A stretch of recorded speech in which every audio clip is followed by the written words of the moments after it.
bem-vindo a mais um episódio do Open Talks. Eu estou aqui hoje com os meus dois amiguinhos. Estamos no trio... Parada dura. Parada dura, mais ou menos dura. Velhos. Eu estou aqui com... Eu vou apresentar ele primeiro, porque eu tô com saudade dele, cara. Você tá sumido, velho. Eu tô sumido, cara. Você só viaja agora. A Júlia sabe, porque eu fui no Web Summit, fiquei uma semana. Na semana do Web Summit a gente gravou 3 episódios. Exatamente, Caramba. cara. Ou seja, estou fora por 3 episódios, galera.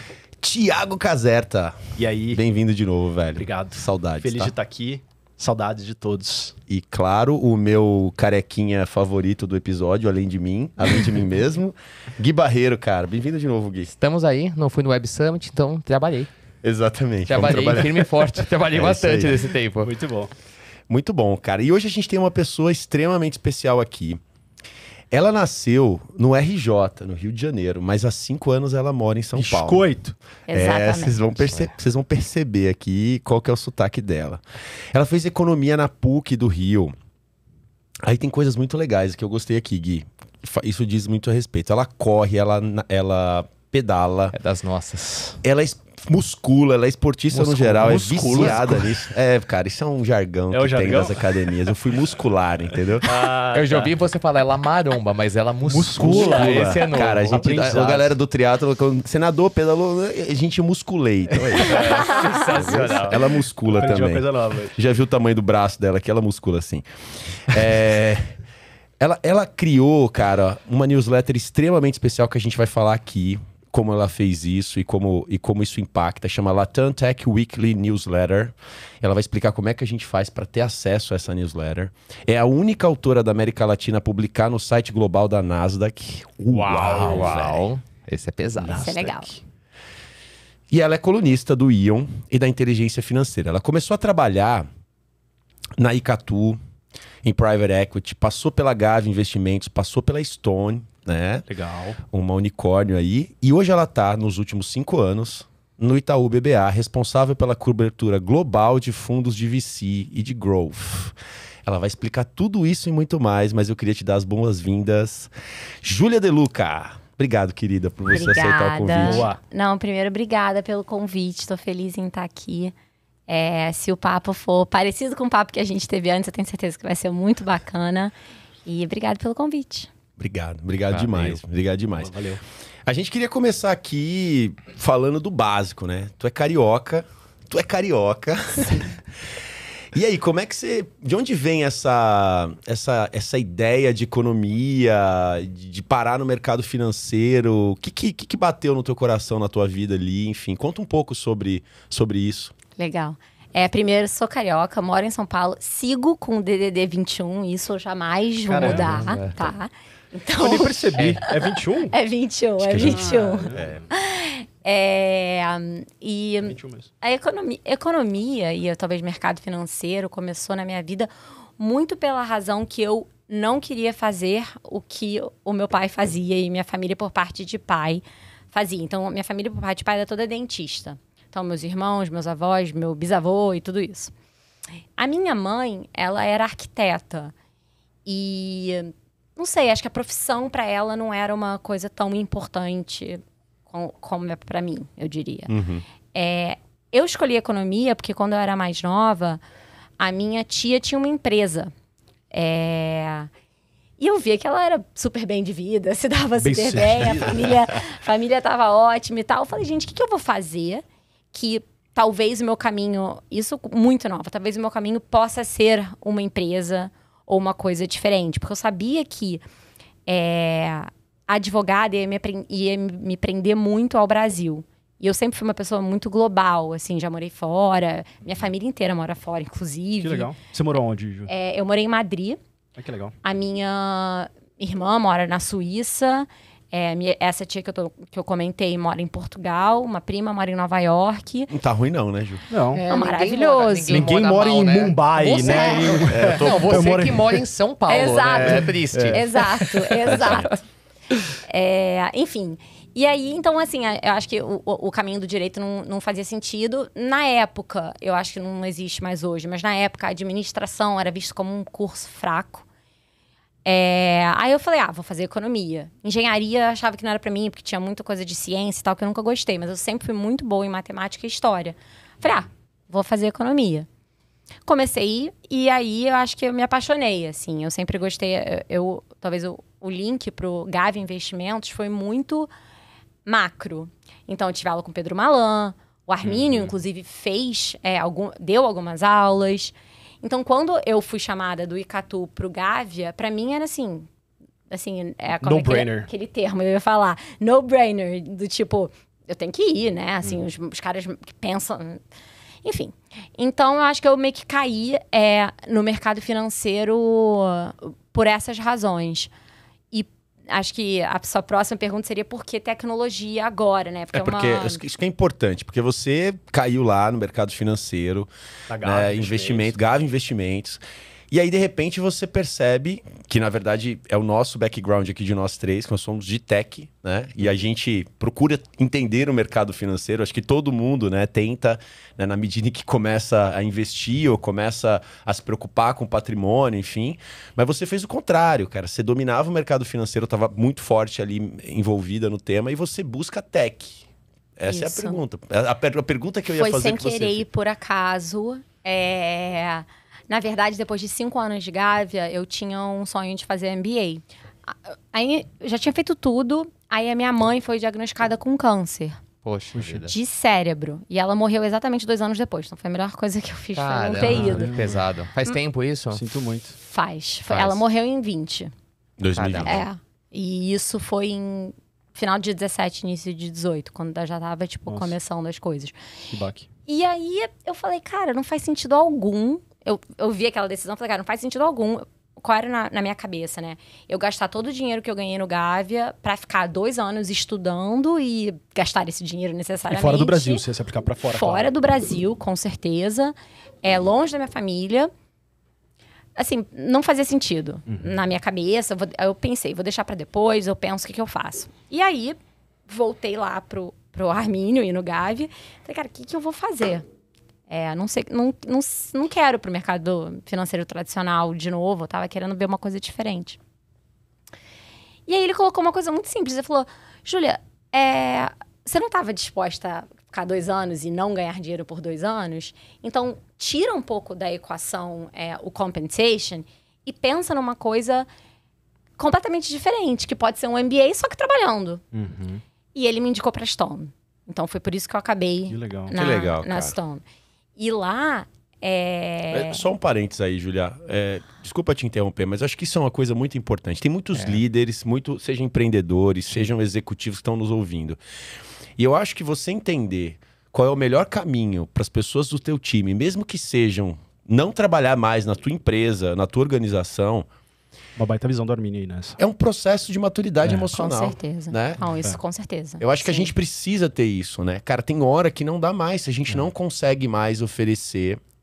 Não digo nem a melhor oportunidade, porque a gente nunca sabe qual é a melhor oportunidade. Mas talvez a oportunidade mais adequada para o próximo passo que aquela pessoa tem que passar. E tem a ver com as ambições, com o desejo. É engraçado, tem um funcionário da Cumulus, ele foi o primeiro funcionário da Cumulus, o Leandro.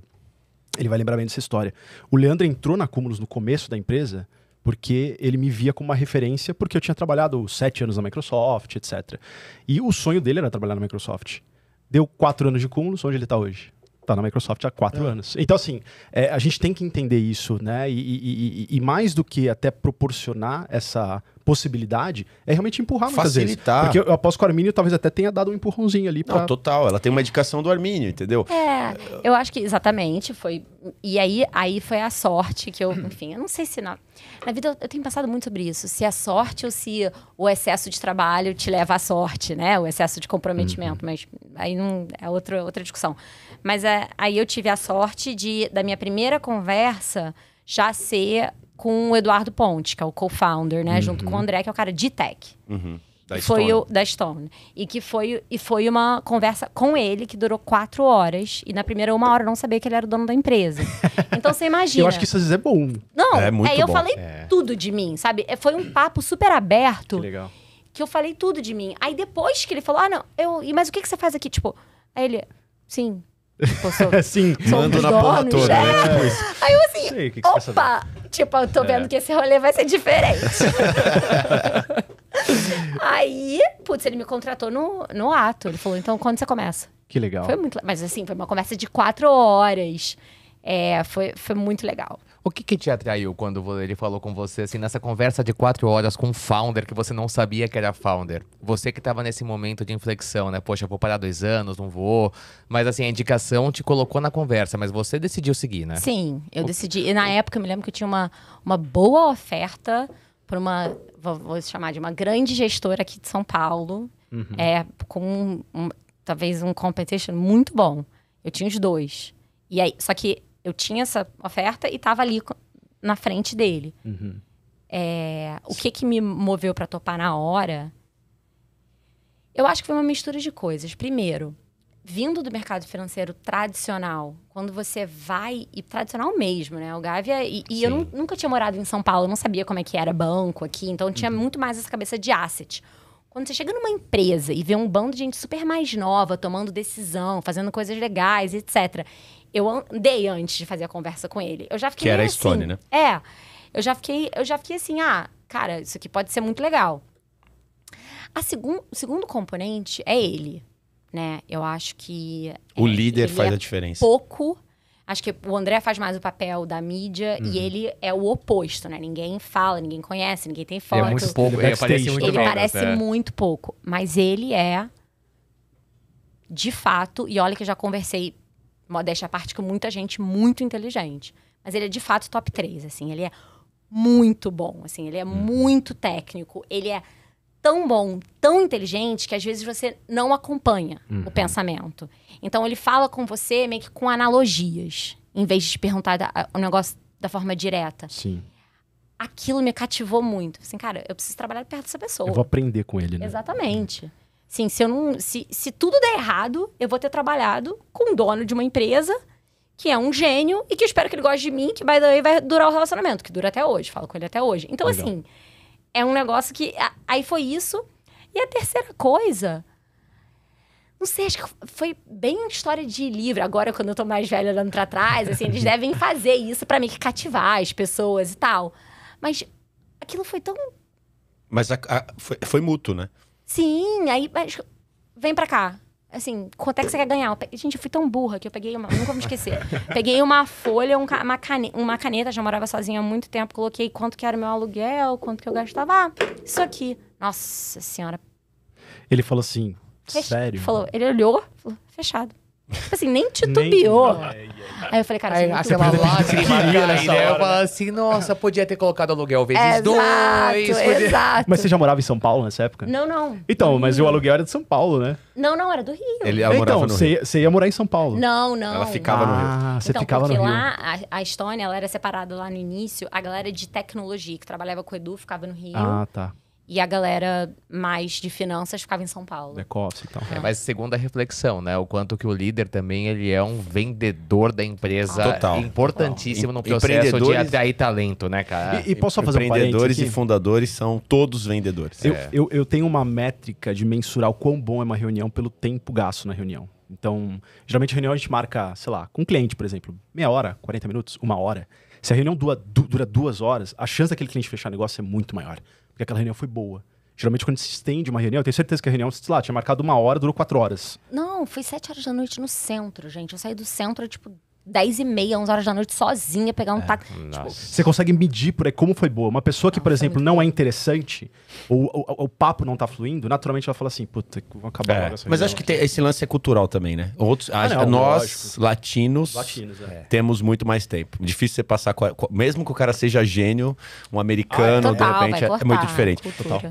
Eu queria falar um pouquinho sobre isso, assim. Aí você vai parar no Itaú, né? Sim, Você troca, né? Você foi pro BBA direto, né? foi direto Tá. pro BBA. Isso, você São vai pro BBA. duas Enfim, estruturas aí. mas enfim, tem a cultura ali, de né? mercado Parecida, financeiro. mercado financeiro, etc e tal. E você vai tocar uma estrutura de VC, de growth. E aí, você larga a tech, né? Você larga o gênio, você larga aquela cultura mais cool, mais caótica, e você larga o Rio, você larga o RJ e vem pra São Paulo, certo? Então, na verdade, foi o seguinte. Na Stone, a gente falava que um ano representava ano de cachorro, né? Então, um ano são 7 anos, na verdade. Então, eu fiquei 1 ano e meio. Então, fiz bastante coisa. Então, no começo, eu fiz M&A. Então, conheci muito empreendedor. E aí, começou, talvez, essa network que é super valiosa. Na segunda metade desse primeiro ano, eu fui a business lead da conta Stone. Então, foi quando a Stone tinha pedido a regulação de instituição de pagamento. E estava começando aquela coisa de SCD, etc. Então, aprendi muito regulação também. Foi muito importante. E nos últimos 6 meses, a companhia estava se preparando para fazer um IPO. Então, eu participei um pouco desse processo. Legal. Então, já nos últimos 6 meses de Stone, eu passava de segunda a sexta em São Paulo e só final de semana no Rio. Já tava com um pezinho grande aqui, né? Exatamente. E aí, quando eu resolvi sair da Stone, acho que é uma baita empresa, super legal. Mas eu acho que queria voltar pro mercado financeiro, assim. Eu acho que eu tinha um pouco do perfil do mercado financeiro. Na minha cabeça, Você parece ser uma pessoa muito organizada, muito criteriosa. Não, penso muito, né? É muito saco isso. Mas não sei se é bom. Perfeccionista, sabe? Assim, Aqui, o bom é que você tá no meio de 3 caras que também pensam muito. Penso muito. Mas aí, na minha cabeça, a beleza seria se eu conseguisse ir pro mercado financeiro com todo esse skill set que eu acumulei em tecnologia, que eu acharia que aí que seria meu diferencial. E eu entrei no BBA, mas eu entrei como equity sales. Então, era uma coisa completamente diferente do que eu faço hoje. O que você faz hoje.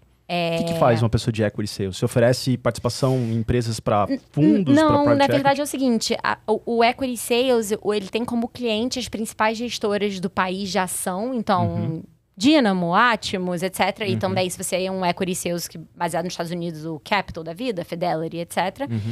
E o seu trabalho é fazer a ponte entre o cliente, que é a sua gestora, com o banco e todos os serviços que ele tem. E aí, particularmente, o research e a corretora, né? Porque no final do dia, você quer trazer mais fluxo também para a corretora. E como é que você traz... Como é difícil você diferenciar a corretora, como é que você traz um diferencial? Você tendo bons equity sales que fazem com que o fluxo venha para sua casa, né? Digamos assim. Então, é isso que eu fazia. Eu fui contratada como isso. O seu skill principal é interpessoal, basicamente. É o relacionamento com...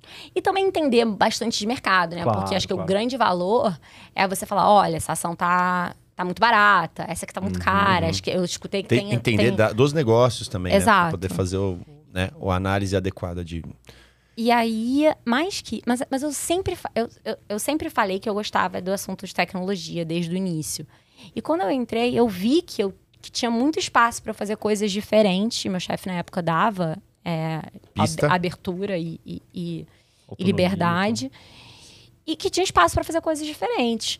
Então, aí foi que eu comecei a fazer evento com os founders que eu conheci na época da Stone, para esses analistas aprenderem. Aí eu comecei a chamar gestores de venture capital que eu conhecia para falar com os analistas, para eles entenderem como é diferente uma análise de VC versus public equities. Comecei a fazer isso. E aí entrou no boom de IPO de empresa tech aqui no Brasil. Que timing, né? O timing da liquidez de mercado e o boom de IPOs ali. Boom de IPO. Aí tudo tech. Foi um atrás do outro. E aí eu fazia super a interface desses deals de tecnologia com o fundador da empresa e com os clientes, né? Então, aí quando passou, foi bem intenso, foi aí que eu comecei a migrar para esse meu atual trabalho. E aí... O que você faz hoje, né? O que é ser responsável pela cobertura global de fundos de VC e de growth no Itaú BBA? Tipo, e pensa assim, tá? Eu vou te dar um desafio adicional na hora de explicar isso. Não, você tá falando com alguém que não entende o mercado financeiro. Exato. Beleza.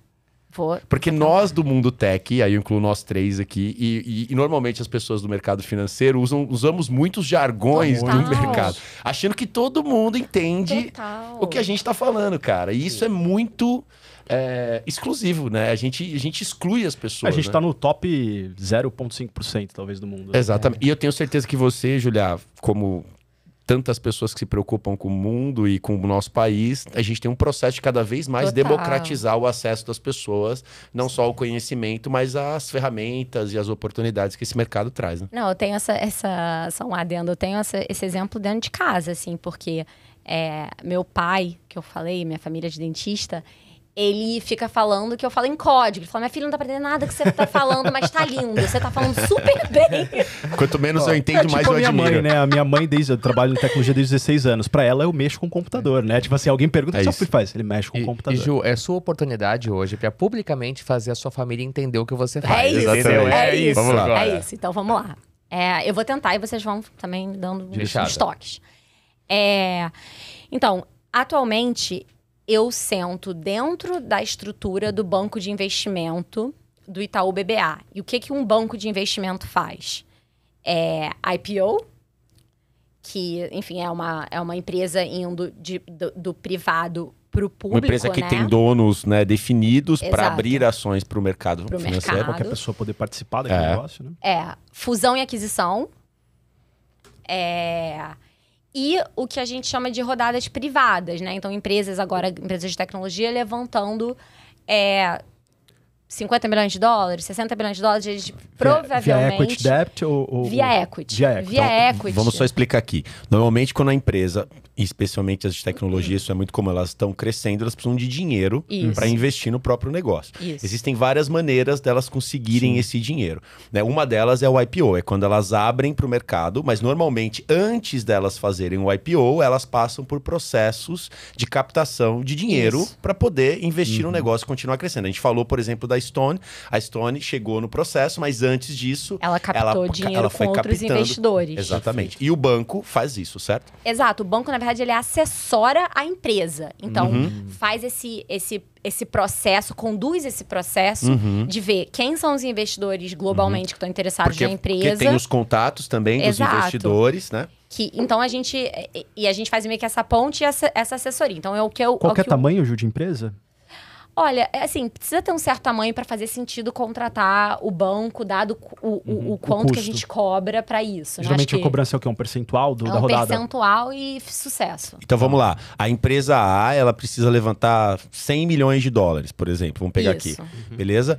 Ela precisa desse dinheiro e ela, eventualmente, ela não tem esse expertise de como fazer isso, que é o normal, porque o core business dela é, por exemplo, tech. Sim. Aí ela chega pro Itaú BBA e fala assim, Itaú BBA, você me ajuda a levantar 100 milhões de dólares? Eu tenho uma tese aqui, eu tenho um porquê, eu sei que eu vou crescer, eu sei para que eu vou investir. O Itaú BBA tem os investidores, que são as possíveis empresas ou pessoas ou quem for. Fora do fundos, Itaú, isso é importante. Fora do porque as pessoas se Itaú, confundem. exatamente. Esse dinheiro desses 100 milhões de dólares não necessariamente e provavelmente não virão do próprio Itaú. Então, no meio do caminho, você vai ajudar essa empresa, prestando um serviço para ela, né, a conseguir captar esse recurso e se capitalizar para que ela possa crescer. Então, no final das contas, você ajuda o investidor, porque o investidor, quando ele impõe aquele dinheiro, parte daqueles 100 milhões de dólares, ele está visando um ganho maior no futuro, com o crescimento daquela empresa. E, por outro lado, você ajuda o empreendedor ou os fundadores ali, ou a empresa a crescer, porque ela precisa daquele dinheiro para poder crescer. Perfeito. Tá vendo? E Ju, deixa eu fazer uma pergunta. Do lado do founder ali, né? Da empresa, da startup, quer que seja. Vocês ajudam eles na preparação? Tudo. No roadshow? Tudo. Então, ó, cara, precisa ajustar isso aqui. Pô, seu pitch não tá legal. Ajuda o deck, ver a planilha de indicadores, modelo. PNL, budget, unit economics e todo blá blá blá. Tudo. Porque aí como é que funciona, explicar o que eu faço que vai ficar bem claro. E aí, assim. E aí eu queria saber a sua participação nisso. Acho que ia ser Então, legal. a gente tem um time grande de tech dentro do banco de investimento que é dividido em setores. Então, a gente tem fintechs, né, empresas financeiras e educação com uma pessoa, que tem um time.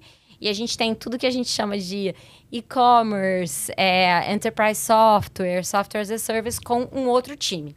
Então, essas pessoas cobrem as empresas. Então, se você é um founder e vai contratar o banco, quem vai fazer a interface com o founder é esse meu par. Tá? Que conhece melhor o perfil daquela empresa. Isso, que é aquele setor, né? Tá verticalizado ali, né? Exato. Só que quem vai identificar quem são os fundos que gostariam Que de investir. olhar É você. essa empresa, sou eu. Então você conhece a tese dos fundos para você Exato. poder indicar os Então melhores. é o inverso. Então eu fico o meu dia inteiro falando com fundo global. Você fala com quem tem o dinheiro. Cara, E aí eu entendo, não. Por exemplo, agora, falando um pouco de mercado, agora, dada a taxa de juros, não tem praticamente nenhum fundo do Vale ou investindo em só lending, né? Que é só emprestar dinheiro, esse tipo de business que... E ainda mais se é, sei lá, empréstimo de dinheiro para pessoa física no final. Então, essa tese tá um pouco off. Então, se chega uma coisa dessa para mim, eu já sei na minha cabeça, os 5 Não fundos vai já pra falaram frente. que não vão. Talvez vá, mas não com esses 5 fundos que eu já sei que me falaram que não estão investindo nisso nesse momento dado atual macro. Ô, Julia, e aí uma pergunta, até pra gente atualizar agora. No cenário atual, né, mudança do custo de capital, a gente tem vários cenários, né? Todo mundo tá acompanhando. Talvez as pessoas não estejam tão cientes. Bom, elas estão cientes, sabem da taxa de juros crescendo e isso tem as tentativas de combate Inflação de nos Estados Unidos, tal. pós-pandêmica, etc e tal. As pessoas têm uma visão disso. Algumas delas têm essa visão porque o custo das coisas está aumentando, Sim. né, dentro do mercado ali que elas compram e tal.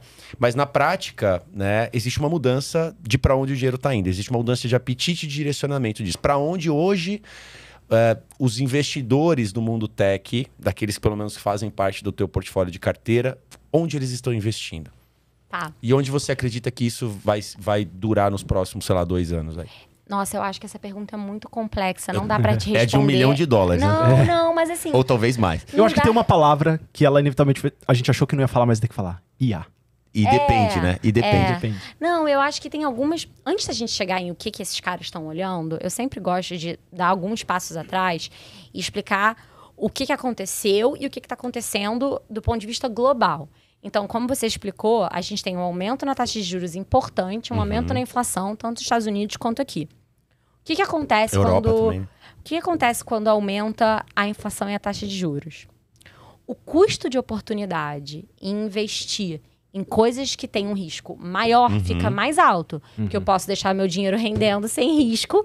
CDI Exato. plus qualquer Então, coisa. Exatamente. Então, acho que começa um pouco disso, né? Então, a gente veio de um momento, 2020, 2021, que com a taxa de juros muito baixa, todos os bancos centrais tentando combater a pandemia, injetando dinheiro na economia, etc.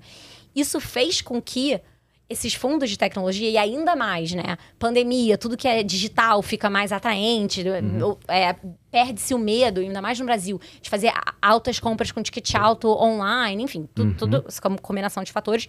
A gente viu um boom nesses investimentos de todos os setores. Total. Porque eles pegavam dinheiro barato com o banco, muitas vezes, e eles têm acesso, e investiam a um valuation qualquer que fosse, porque, cara, eles tinham pegado muito barato. Qualquer retorno ali seria 20, 30, 40 E vezes mais aquilo. que isso, assim... Julia, só para te dar uma informação que suporta o que você está falando. Em 2021, o investimento em startups no Brasil foi de mais de 10 bilhões de dólares. Em 2020, esse número foi 3,5. Ou seja, triplicou praticamente. América Latina foi 15 bi. Pois é. Eu tenho esse número na cabeça. E 4 e 8... É porque eu vejo muitas das coisas já em 2020. Mas é gigante o aumento de Mas, dinheiro. curiosidade, em tecnologia. 22, quanto foi? Vocês sabem de cabeça aí? 5,2 no Brasil. Então, aí eu Caiu vou... pela metade. Não, mas eu acho que o que é relevante, que aí vou trazer um pouco o caminho para cá. E além do que você falou, os grandes investidores, eles buscam diversificar, né? Então, tecnologia e venture capital, né, que são esses fundos de capital de risco que investem em empresas de tech, são uma alternativa para diversificação. Então, você tem ação, você tem renda fixa e você pode ter um pouco de tech. Exato. Então, dado que o mundo estava, talvez, num oba-oba, esses fundos também conseguiram captar recursos importantes com esses caras que estavam diversificando suas carteiras. Aí, quando a gente vê o aumento da taxa de juros, o aumento da inflação, aí tiveram algumas coisas um pouco piores, né? O que aconteceu na Ucrânia, Exato. enfim. Porque tava tudo tranquilo, né? E um cara resolveu fazer uma guerra, né? Aí Já tava tudo bem, né? fica mais desafiador, né? Você atrair investimento para venture capital. E eu acho que o que aconteceu em 2020, 2021, o excesso de liquidez gerou incentivos perversos. Então, você tem Isso. diversas empresas muito boas, que continuam sendo, acho que corta a cena para. Mas tem outras que agora já não existem mais, essas empresas. E isso não só as tech. Isso a gente pode, inclusive, avaliar empresas tradicionais, Sim. inclusive. Economia Sim, real, né? Tudo, eu acho que. Mas ainda mais em tech, assim. Você Claro. via muito mais essas histórias. Já não, um PPT levantou 20 milhões de dólares. Tipo, isso era normal. Sim. A gente vem para 2022 com uma mudança de paradigma. E o paradigma mais importante é o seguinte. Até final de 21 era crescimento a qualquer custo, né? Então, se você queima muito caixa, mas você tá crescendo muito, Beleza. ok, a gente vai investir em você, toca pau e vamos crescer. É o blitzscaling. Uma hora né, a que gente chamava. resolve esse problema de Exato, margem aí de lucro. Exato. Mas aí, quando a gente entra em 22, muda a retórica. Então, a retórica vira, beleza, crescimento, mas com profitability, né? É você gerando lucro, de alguma forma, ou pelo menos Queimando menos caixa, né? queimando menos caixa. Essa é a retórica atual que tá Essa é a acontecendo tese atual dos fundos. Isso. Eu vi a Battery Ventures, que é de Nova York, né? Eles tinham lá, eles já usavam uma métrica que é o 20-40, alguma coisa assim. O 40-20 rule. Exato. É legal Muito essa legal essa regra, que é... Eu quero que você cresça, só que você tem que ter uma rentabilidade. Se a taxa de crescimento mais rentabilidade chegar... As duas não podem ser menor que zero, obviamente. Não pode ser negativo. Rule of 40. Mas, Rule of 40. Então, se você tem 30% de crescimento e 10% de margem, você tá no Rule of 40, tá ok. E eu também tô ok se você não crescer nada, mas você tá com 40% de rentabilidade de margem. Isso, exato. Então, eu vi a Battery aplicando isso e eu achei eles muito fizeram legal. bem legal, Outros fundos têm usado esse mesmo tipo de estratégia hoje? Eu acho que acho que a cabeça é menos uma estratégia exatamente essa que você mencionou, mas assim, o fundo ele quer ver, e ele atualmente pede muito mais informação do que ele pedia no passado, porque o fundo quer ver se a empresa tem pelo menos o controle da situação. Exato. Ou seja, aumentou a taxa de juros, aumentou a inflação, eu consigo saber as engrenagens que diminuem a minha queima de caixa, que eu consigo diminuir meu crescimento e aumentar quanto que eu tô gerando de receita. Eu tenho capacidade de gerar lucratividade, eu posso não estar gerando no momento porque eu estou investindo, mas eu consigo corrigir a rota rápido. Eu consigo corrigir a rota rápido. Eu acho que então, ficou meio que um meio do caminho. Não é nem crescimento a qualquer custo, nem tipo, você não para de crescer e, enfim, não é isso, né? Eu acho que é um meio do caminho. Então, o fundo quer ver esse direcionamento. Que é o mundo real, né, gente? Vamos falar Assim, aquela estratégia do iFood. Cara, pra mim é icônico esse caso do iFood, do Rappi, que é a distribuição de vouchers de X reais, etc. Cara, é uma estratégia de aquisição muito cara e que o cara queima muito caixa. Então, mas ele precisava naquele momento, né? A gente tá falando de 2019, 2020, durante a pandemia. Tó 20 reais, tó 50 reais, tó o que for.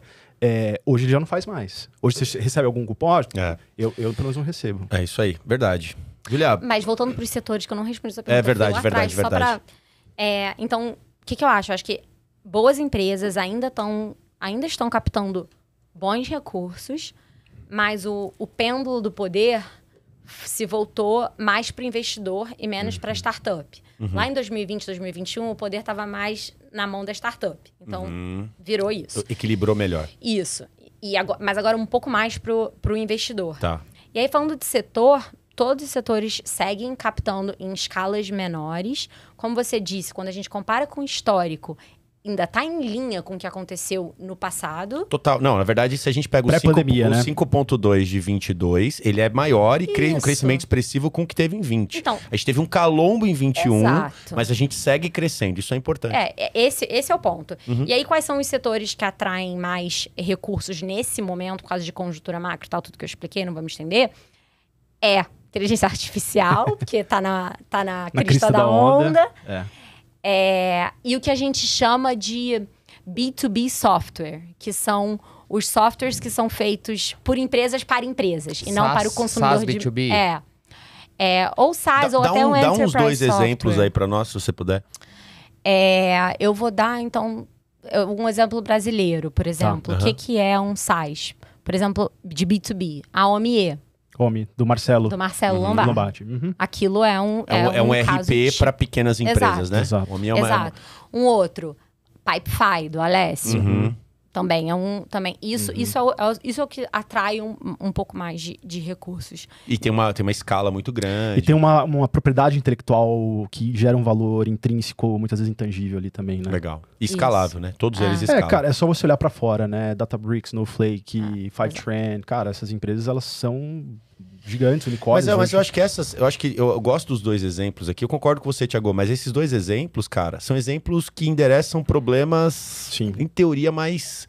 Vou falar aqui, usar essa palavra com um risco, mas assim, mais simples, né? Ou seja, o tanto de engenharia que você tem por trás é menor do que um Snowflake, um Nossa, Databricks. muito menor. Mas, cara, aqui estão endereçando o problema. Por exemplo, um cara que está abrindo um negócio, uma pequena empresa hoje, ele vai para o Omni, né? Ele tem uma solução completa para poder fazer gestão financeira da empresa, de caixa, de estoque, faturar e tudo mais, né? Mas posso fazer uma pergunta pra Júlia? Isso Deixa tem... só, perdão. o Gui tava Você na tem fila. alguma coisa? Não, eu queria só incluir, para não fugir do assunto aqui ainda. Uhum. São dores que os founders resolvem, né? E aí agora o negócio tá bem mais limitado a teses menores, né? Vocês têm um trabalho no banco educativo para poder falar com esses founders que vocês acabam contatando para poder tentar ajudá-los a direcionar os esforços deles? Porque imagino que, assim, o dinheiro diminuiu, mas a busca de founder por dinheiro não diminuiu, né? Não, é uma boa pergunta até. Assim, a gente tem o banco, o Itaú BBA, a gente tem se posicionado de maneira importante e relevante no ecossistema de tecnologia. E eu acho que está sendo um aprendizado, tá? Acho que a gente foi o primeiro e a gente tem um time importante comercial que cobre essas empresas.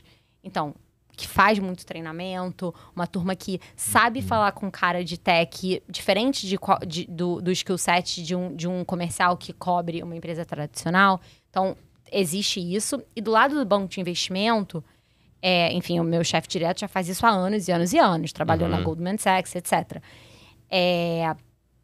Eu acho que o que a gente está fazendo com os fundos, que é um pouco do trabalho que o time tem feito para cobrir esses fundos, é um trabalho que demora para você ver tração. Mas, assim, depois de, sei lá, 2 anos, a gente falando, indo atrás. Eu faço tudo. Eu faço cold call. Sim, porque eu quero atrair... Exatamente. E ter a conexão direta, minha. E fazer o seu trabalho educativo com os fundos. Exato. Para que eles E entendam quem que é a o nossa cara que você fala do outro realidade lado? aqui, né? Quem que é a Júlia do outro lado? Existe uma pessoa ou você tá falando direto com o managing partner do fundo? Managing partner do fundo. E aí a gente tá falando aqui de 16Z, Sequoia, o Riverwood, Battery, todos esses General caras... Atlantic. Caramba, os maiores fundos, simplesmente. Ela SoftBank, né? Eu falei, ela conhece os caras que tem o dinheiro. Cara, Tem- essa você galera tem de uma VC... redezinha cara, boa, isso né, que eu de ia falar, contato. cara. Essa galera de VC são as pessoas mais bem conectadas. Eles estão a uma conexão do Elon Musk, cara. É isso aí. Quantas conexões você tá do Elon Musk? Provavelmente umas 2.200. Mas Ju. deixa eu só fazer uma pergunta que tem relação com o que você estava falando ali.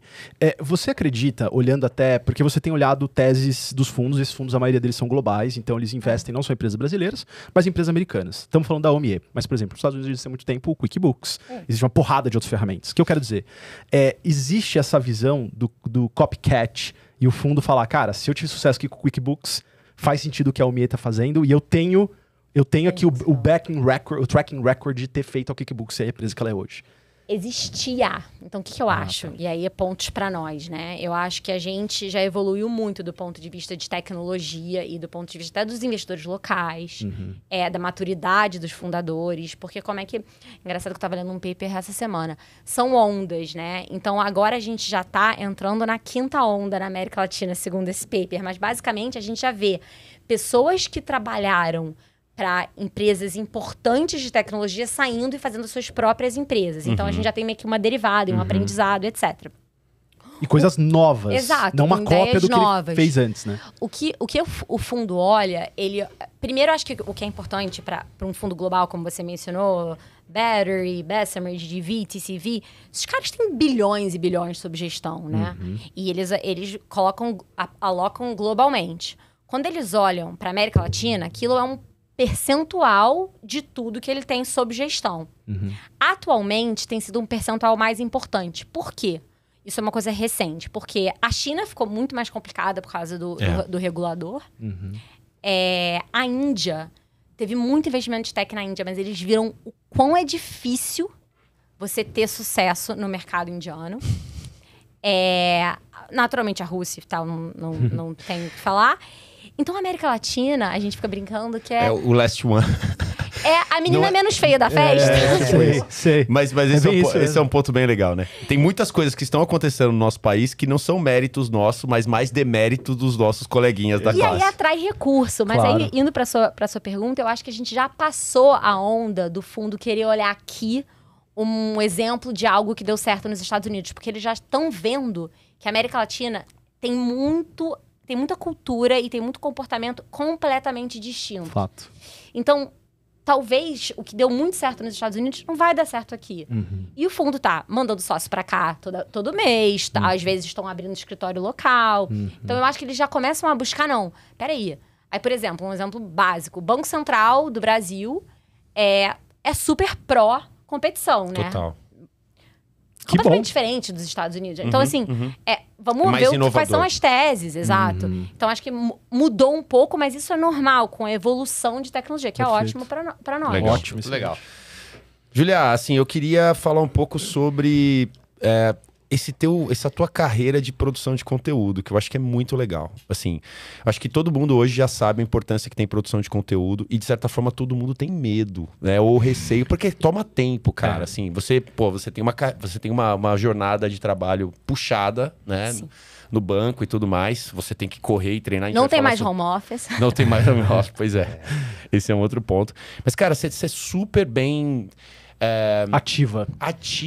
E você Uma hoje é uma influenciadora, né? influenciadora. Exatamente, É isso aí. Gui, boa A palavra. gente chama hoje a gente chama de micro nano influenciador porque é nicho, né? Mais do que influenciadora, você influencia um setor, um nicho, founders, fundos. Porque, acho que ela tá influenciando dois nichos, né? O de tech e o financeiro. Lógico. Porque, de alguma forma, as coisas estão se conectadas. Você tá no meio. na intersecção meio. ali, digamos.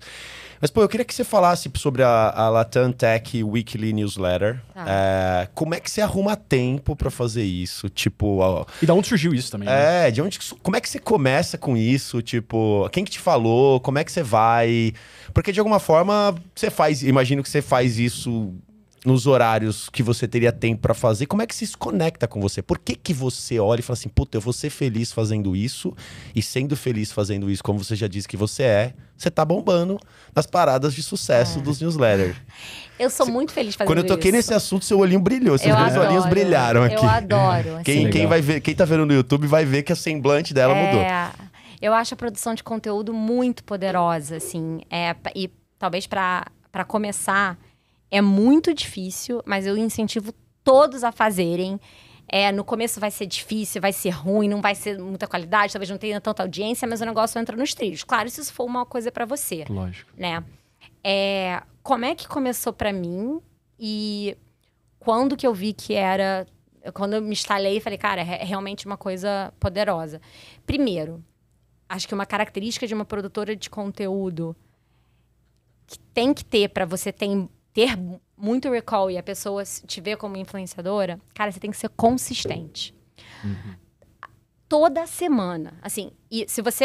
Quem me acompanha há mais tempo vê que são os mesmos dias. Então, agora que eu já tô um pouco mais avançada, que eu já uso no Instagram, já uso no LinkedIn e tal, eu tenho os dias marcados. Então, é um planejamento e é consistente. Não importa, eu tô no Web Summit, eu tô ali escrevendo. Eu cheguei à noite no hotel e fiz minha newsletter. Isso que eu ia falar, você produz sozinho, hoje você já tem Não tenho ninguém pra me ajudar. pra te ajudar. Não.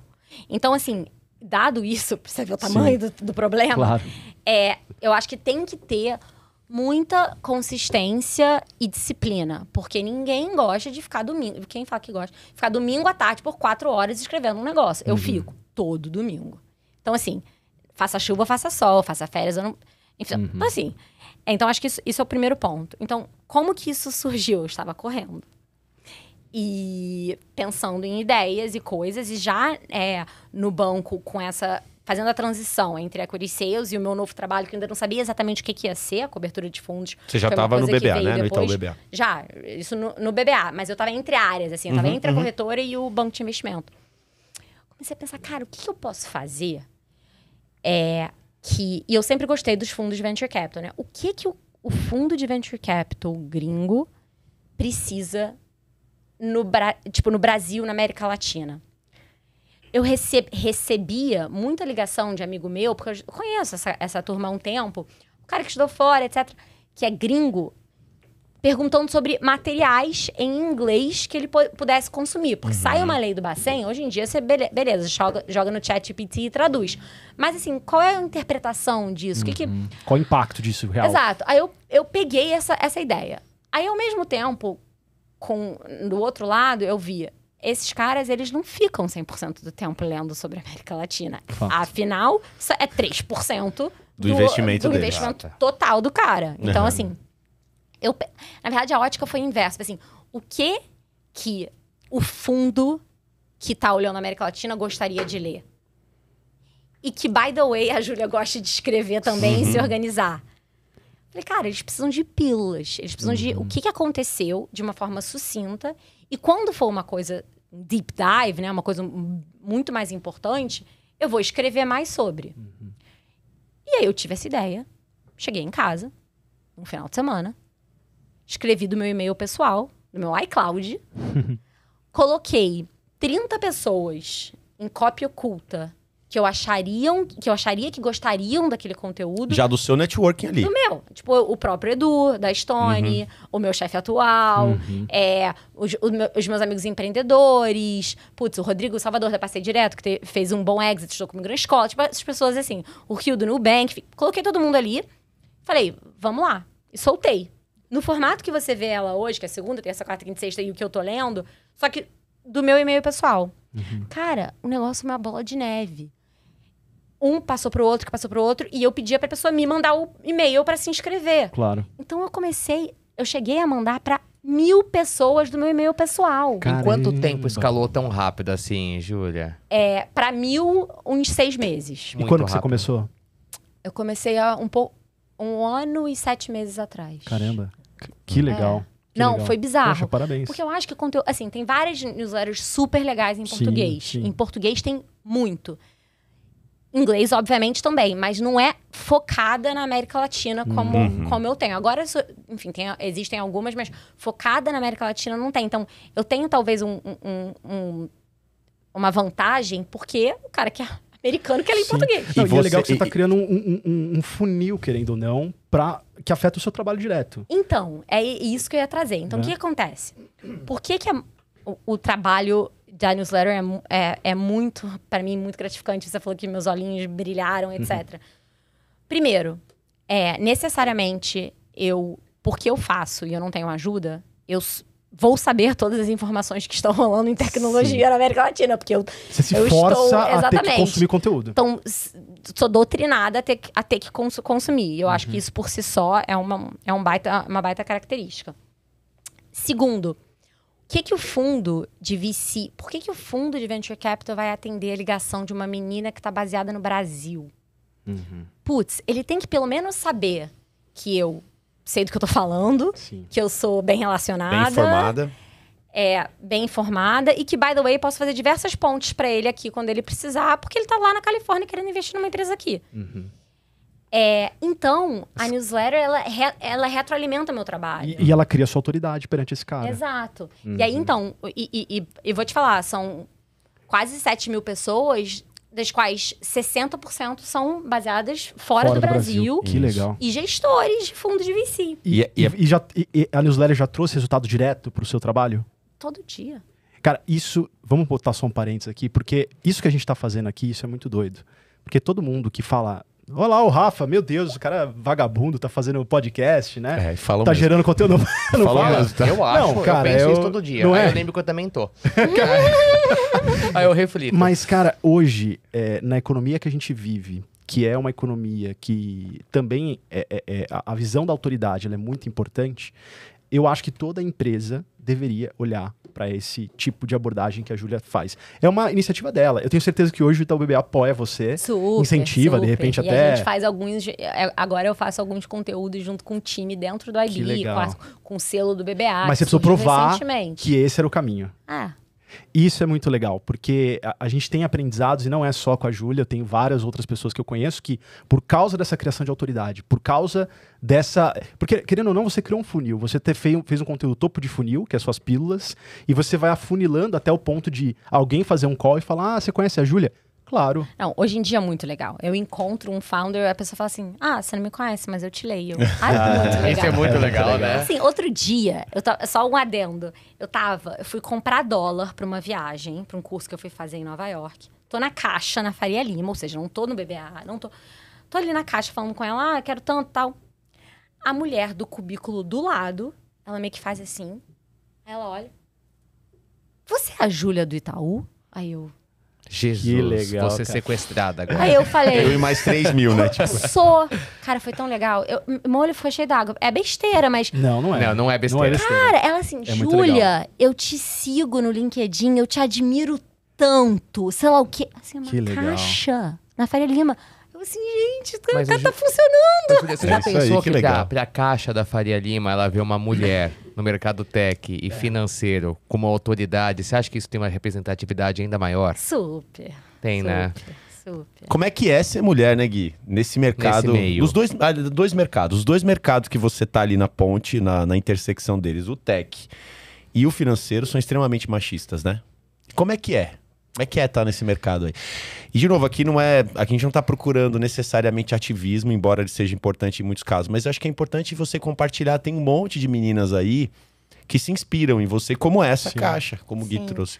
É O que você falaria pra ela? Você tem uma aqui, ó, uma menina que tá querendo entrar nesses mercados. O que você fala pra ela? A Valentina quer entrar nesse mercado. Minha filha.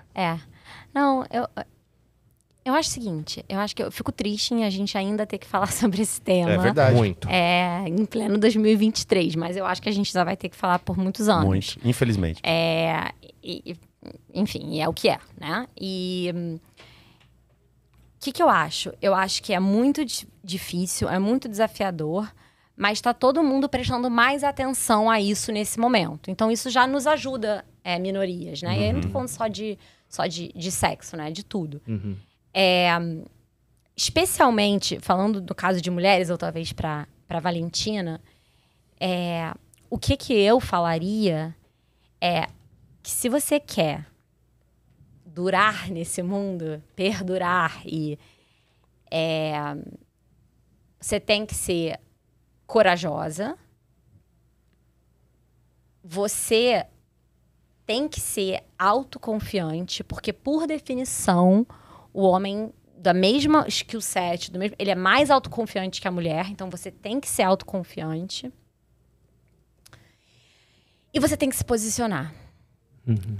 E aí, o se posicionar não pode passar aquela linha de tem opinião pra tudo. Não é isso, né? Mas você tem que saber se posicionar no momento que for importante você se posicionar.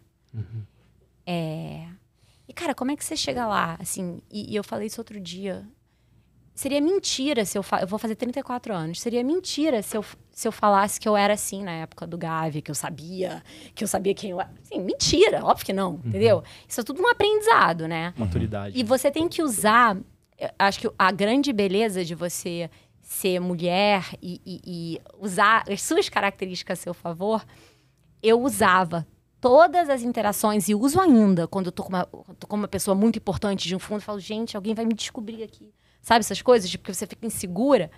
Cara, aquela interação é muito, muito poderosa do ponto de vista de trabalho, mas não é isso. É muito poderosa pro ponto de vista da Júlia.